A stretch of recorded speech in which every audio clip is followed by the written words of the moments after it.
Christian televangelist Pat Robertson had a somewhat surprising take on the gun control debate that we're having as a country right now. If you're familiar with him, he tends to be pretty conservative, pretty traditional, and has knee-jerk reactions to a lot of what's going on in this country. But in this case, he might surprise you. Let's watch.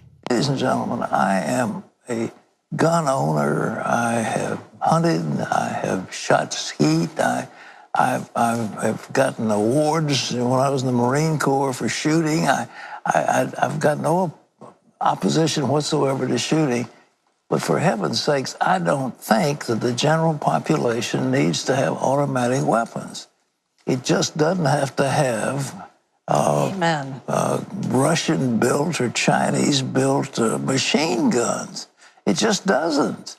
I mean, it's one thing to defend yourself with a pistol or a shotgun to hunt with, something else to have, and I think we can ban those things without too much trouble. And they have what they call bump stock that was, you hit it, it would go automatic. And I mean, we can stop that. And then there has to be some medical background check. If somebody is seeing a psychiatrist, is on medication, he or she needs to be prohibited from being turned loose to the general population. It's just got to be, you know, it's sensible.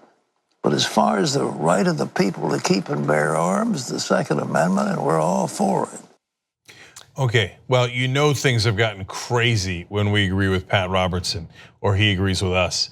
So I think that we're getting there, man. I mean, if we broke through to Pat Robertson or the shootings did, I think that we're near the middle of the country. So for those of you unfamiliar with America, because a lot of people outside the country watch us as well, we have the reverse of what you probably have in your country. In your country, probably the religious leaders, the nuns, the priests, the preachers are the first to call for nonviolence, right? In our country, the preachers are the last to call for nonviolence.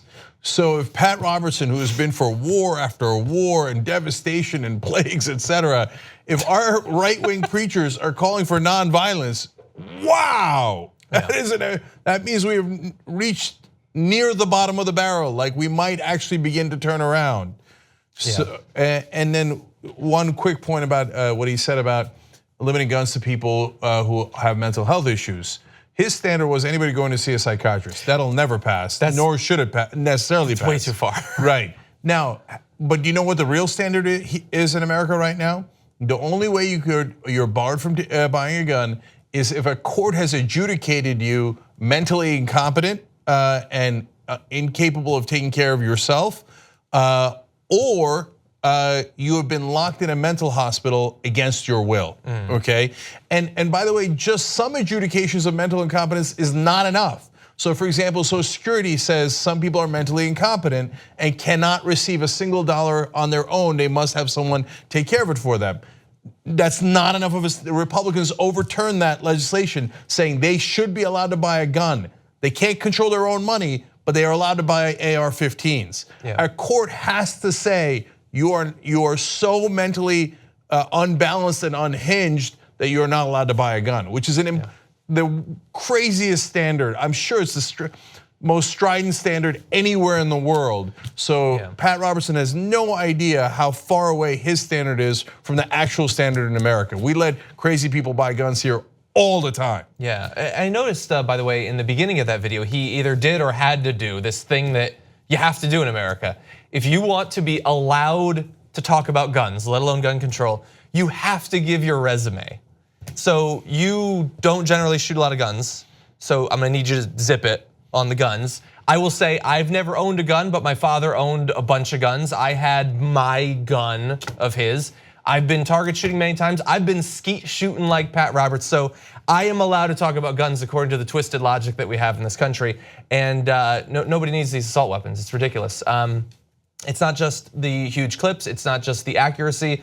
It is the incredible destructive power that they have, even compared to shotguns and handguns and things like that. I want to give just a tiny bit of credit to Anderson Cooper, who I don't normally give credit to, but he pointed out on his show yesterday, which I read, that we sanitize a lot of things in this country, but one thing we sanitize more than anything else is the actual effect of these guns. What the injuries actually look like. People think a gunshot is a gunshot. What's the difference? A gun is a gun. These don't leave it's not like you got shot and you have a hole. This blows body parts off. It destroys torsos. It shatters skulls. And I don't know how you fix that. I don't know how you get through to people, because obviously people don't want to see the actual effects of it, and very few Americans serve in the military.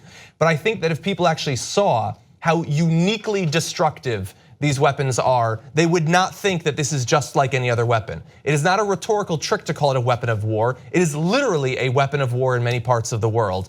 And thankfully, even Pat Robertson is being clued into that now. If you become a member of the Young Turks, you'll be saying, you know, I'm like a smart person. So do it right now, tytnetwork.com/join. Get the whole Young Turks show every day.